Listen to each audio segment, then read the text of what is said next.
Hi, Matt here. Are you looking for another great podcast? Our friends at Harvard Business Review have a podcast you might like, HBR IdeaCast.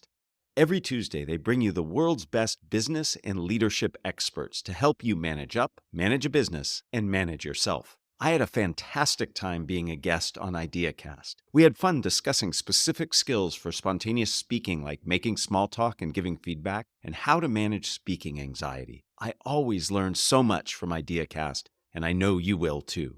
Listen to HBR IdeaCast for free wherever you get your podcasts. It's all you need to lead.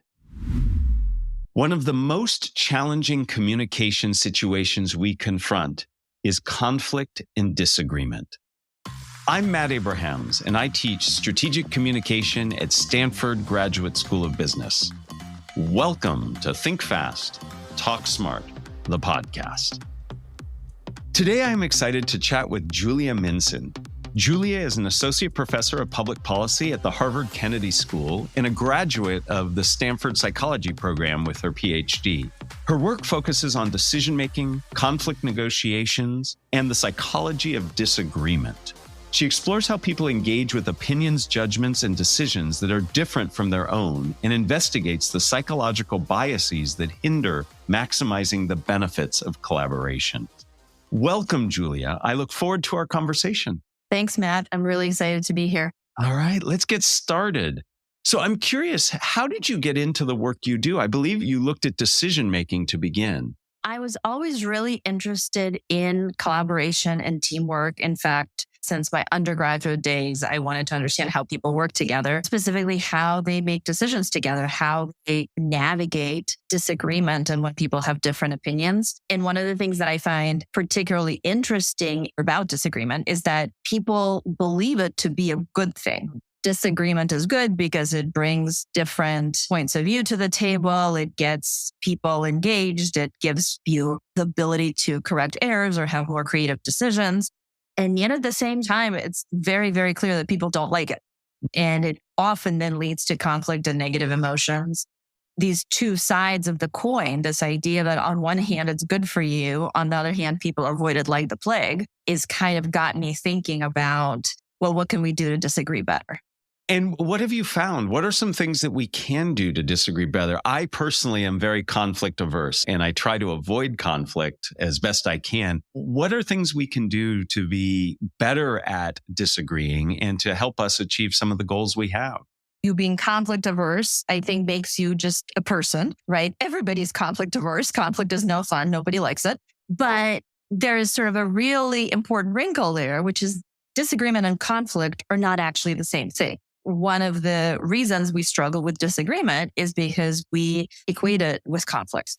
Disagreement is, I think we should do this and you think we should do that. And we have a conversation about it. And I hear your views and you hear my views. And we might reach consensus or we might walk away disagreeing, but nobody has any particularly strong feelings about it. Conflict, by contrast, has two components. Obviously, you have the disagreement to start with, but then also usually an important precursor of conflict is that I attribute disagreement to there being something wrong with you.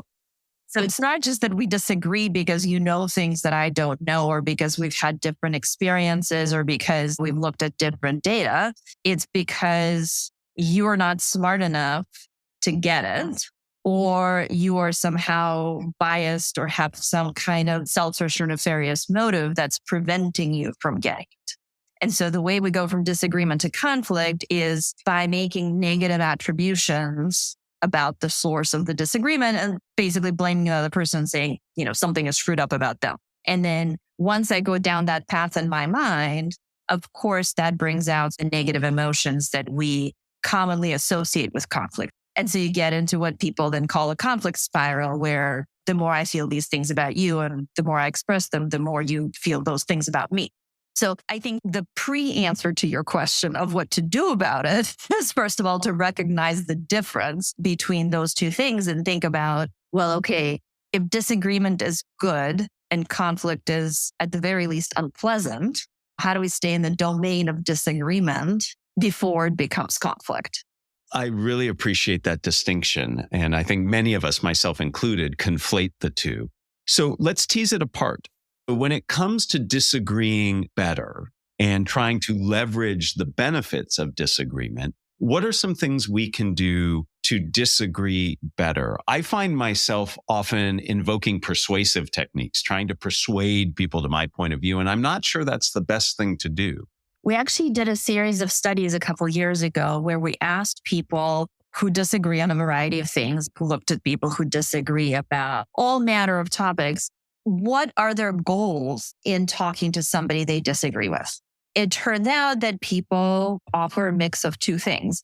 Either they offer what you named, which is the desire to persuade the other party. I want to convince them that I'm right, that they're wrong, that my arguments are better, and make them change their mind. And then the other thing people bring up is that they want to learn from the conversation, that they want to understand where the other person is coming from, and they want to get a better sense of the arguments for the opposing perspective. And what's really interesting is that people name both of those categories of goals for themselves in roughly equal proportion, but they seem to believe that other people don't want to learn about them. So I'm the kind of person that wants to both persuade and understand, but this jerk over here only wants to persuade me and they have no interest in learning about me. There's a lot of advice out there, both in the academic literature and in the practitioner literature, that says to navigate disagreement better, you need to be curious about the other person's point of view. But the problem is people think they're already doing it. People think that they are curious and that they do want to learn about the other person. It's the other person that's the problem. All this advice we're giving to folks about being curious, I think to some extent is falling on deaf ears because we're telling people to do the thing they already think they're doing just fine. And what seems to be happening is I think I'm doing it, but you are not recognizing it. So we're not giving people credit, and that makes the frustration mount. So a lot of the work we've been doing as a consequence of that research is saying, well, let's stop telling people to feel curious and let's start telling people to act curious. And that turns out is, on one hand, very easy. And on the other hand, something people are extremely reluctant to do. Let's tease that out because I find that really useful. It's very practical. So instead of just thinking that we are being curious and connecting and empathetic, we really have to demonstrate that. So what are some of the very tactical things that you advise that we do to demonstrate our curiosity? Is it paraphrasing? Is it asking questions? What are those things that we can do? So I think the simplest thing is saying in words that you want to learn about the other person's perspective. For example, we've done studies where we ask participants in a study to make an argument on a topic, and every participant has some point of view, and then we ask them to write a paragraph about what their point of view is. We then take that paragraph and then we stick 2 sentences on the beginning and 2 sentences on the end. And the sentences say something like, I understand this is a really complicated topic, and I would love to understand your point of view. And then their own paragraph comes after that. I believe blah, blah, blah, blah. And at the end, we say, but I get that some people might disagree, and I would like to learn about your perspective. So we didn't change anything about the person's argument. We didn't ask them to do anything sophisticated like perspective taking. We just slapped 2 sentences on the beginning and the end that use very simple language to say, I want to learn about your perspective. And then we take that text and we send it to other participants who hold the opposing perspective on this issue. And what we find is massive effects on how reasonable and thoughtful and pleasant the original speaker is relative to their own words, which was the same exact argument, right? Just without this expression of willingness to learn on the beginning and on the end. And it's very interesting because it's not exactly question asking. So question asking is another one of those very popular pieces of advice. Question asking is great if it's the right kind of question. So if I say, Matt, why do you believe that Palo Alto is a wonderful place to live? That's a question. It's got a question mark at the end of it. It's fine. I could say, Matt, tell me about why Palo Alto is a wonderful place to live. It's not a question, it's a command, but it does the same work, right? I could say, Matt, why would you possibly believe that anybody would want to live in Palo Alto? That's still a question, but clearly it's not the kind of question that's going to help us resolve conflict. Right. So the common thread is expressing curiosity in a way that other people would recognize as curiosity, not necessarily the grammatical form of it. So it's the actual displaying or demonstrating of the curiosity in a way that is clearly curious and not have some underlying hidden agenda or perhaps negative tone that matters. This is what you essentially define as conversational receptiveness, correct? It's very related. The technique that I just described of showing curiosity implies that you're going to ask a question and then you're going to stop talking and listen to the answer. And that's hard because most people eventually want to say what they have to say. And that's where conversational receptiveness comes in. So I think of conversational receptiveness as kind of step 2 in the sequence, which is I've shown my curiosity. You have told me what you think. I disagree. And I want to voice my disagreement in a way that won't now cost me all the social capital that I just built up with all my curiosity and all my listening. And so conversational receptiveness is a set of tools that we develop for when you've already said your piece, I disagree, and now I need to respond, and how do I express my disagreement without hurting the relationship. And you're right, psychologically, it has very similar principles because as I'm disagreeing, I want to keep reminding my counterpart that I'm engaged with their perspective and I listened to them when they were talking. So we use a framework that we call HEAR, and HEAR is an acronym. So HEAR. The H in HEAR stands for hedging, and it's basically words and phrases that show that you recognize that not every single thing is true 100% of the time. So it's words like sometimes, occasionally, some people. It's words that introduce uncertainty. The E stands for emphasizing agreement. And the idea here is that even if we disagree dramatically about the thing we're discussing, there are some things we agree on. So imagine that we work together and we're discussing COVID mitigation policies. You want more masking, I want less masking, or you want, vaccine mandates, I don't want vaccine mandates. We could disagree about the policy, but I could say something like, we both want to work in a place that's safe and welcoming to everyone. Or I agree that the last few years of the pandemic have been really hard on our company. So there are ways of signaling agreement without giving up on the position that you're trying to advocate for.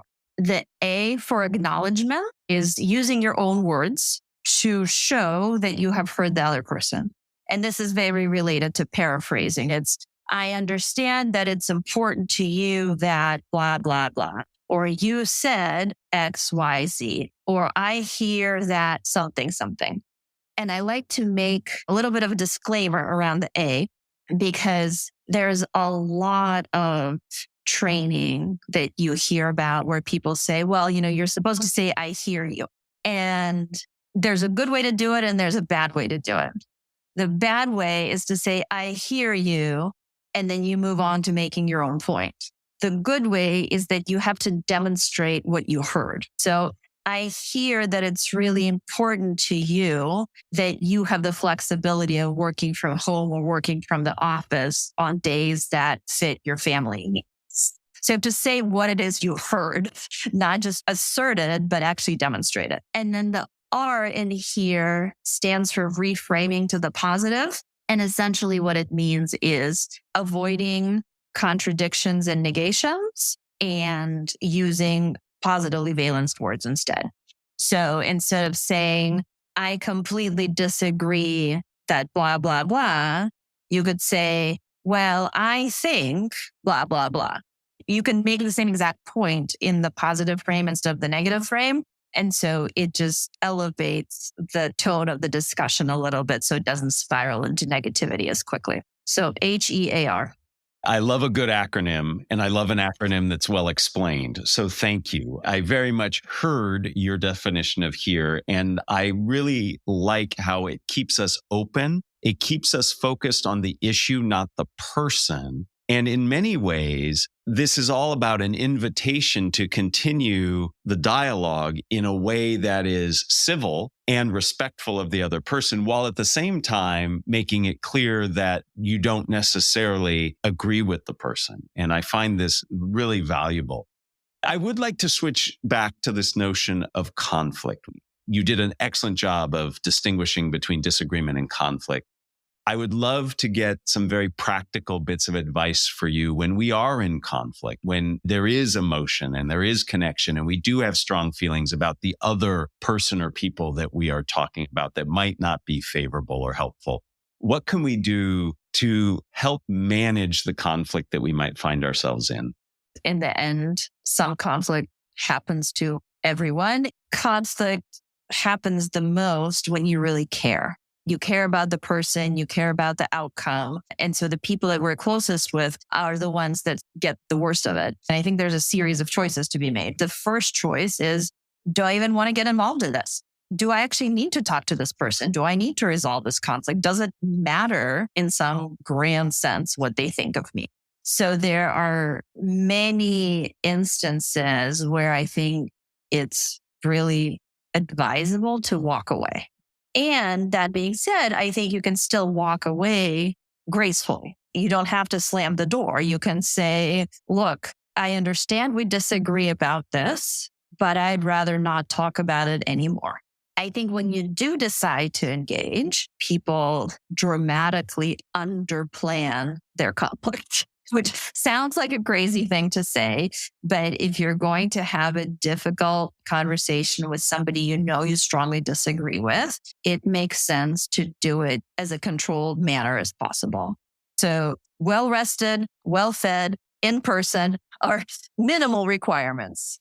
Thank you for that insight about the way we can approach conflict and maybe choose not to engage at all. Very important. And it's very important also, as you talked about with disagreement, to reflect on our physical and emotional state as we consider the conflicts that present themselves. What do we actually do when we're in the midst of conflict, when the conflict is actually happening?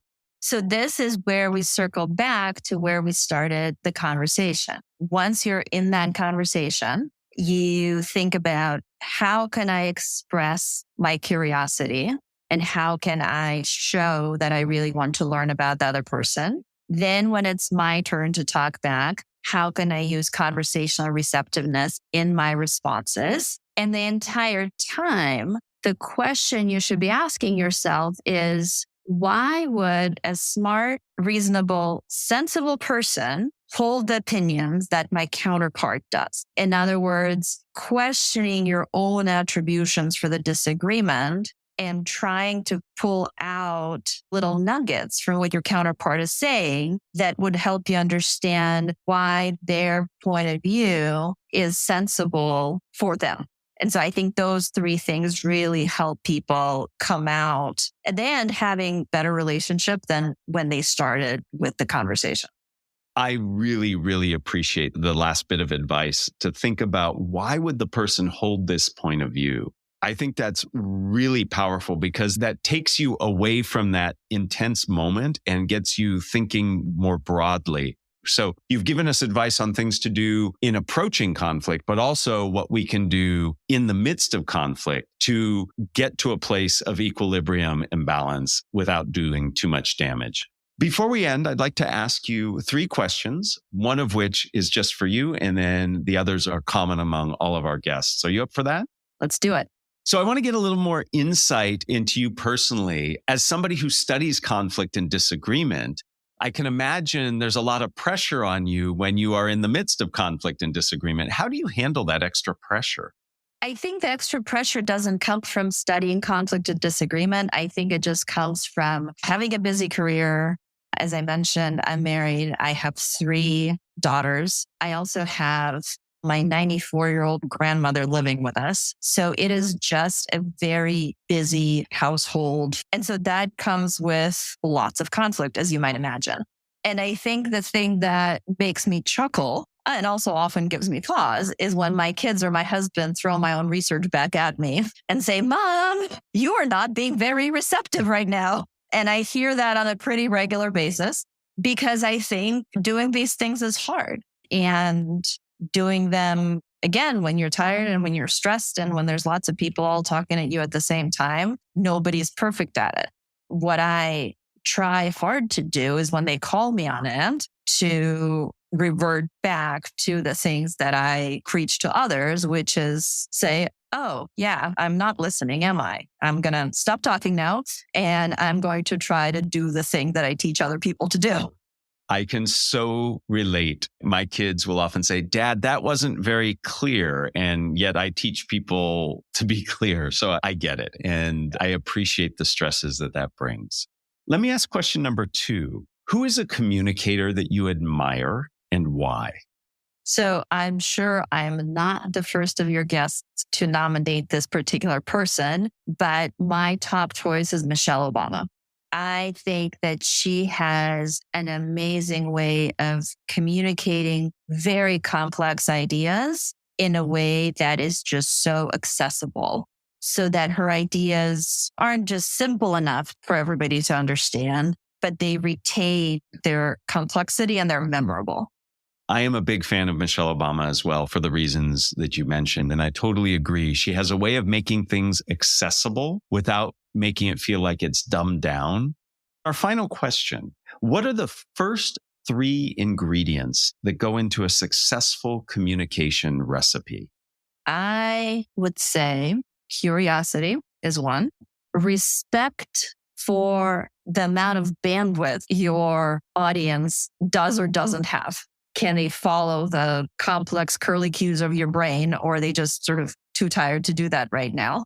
And the third one, I think, is the willingness to come across as a little foolish. And that could be showing vulnerability or saying, I'm sorry, that's not what I meant to say. Let me try again. Or I'm sorry, last week when I yelled at you, here's what was actually going on. And that's not what I meant. Giving yourself the chance to admit imperfection so you can do better. I really like those 3 ingredients. Curiosity is not surprising given what you do and what you've shared with us. We have heard over and over again on this podcast that we really have to think about our audience in terms of their attitudes, their knowledge, and bandwidth fits nicely into that. I really, really appreciate this notion of being open and humble and extending a little grace towards yourself to allow yourself to show up as human in the communication. So that recipe is going to turn out a great interaction for sure. Julia, thank you so much for your time, for your insights. The challenges that disagreement and conflict bring are omnipresent, and the tools that you've provided, the very specific, actionable guidance is helpful, not just to me, but hopefully to all of our listeners. Thank you very much. Thank you, Matt. This was terrific. Thank you for joining us for another episode of Think Fast, Talk Smart, the podcast from Stanford GSB. To learn more about handling conflict and disagreements, please listen to episode 46 with Nir Halevi and episode 67 with Michelle Gelfand. This episode was produced by Jenny Luna, Ryan Campos, and me, Matt Abrahams. Our music is from Floyd Wonder. Please find us on YouTube and wherever you get your podcasts. Be sure to subscribe and rate us. Also, follow us on LinkedIn and Instagram. And check out fastersmarter.io for deep dive videos, English language learning content, and our newsletter. Hi, Matt here. If you're looking to stay up to date on top business news and financial headlines, you should listen to Motley Fool Money. It's a daily podcast for long-term investors hosted by a team of experienced investment analysts. Each weekday, the Fools discuss the news that's moving Wall Street, zoom out on companies making headlines, and put new stocks on your radar. Plus, on weekends, they host longer-form conversations with authors and economic experts. You'll even hear from guests who play a role in shaping the future, like Schwab's chief investment strategist Liz Ann Saunders, and my friend Charles Duhigg, who's a Pulitzer Prize-winning reporter and best-selling author. Whether you're an investing whiz or just starting out, there's something for you on Motley Fool Money. Listen wherever you get your podcasts.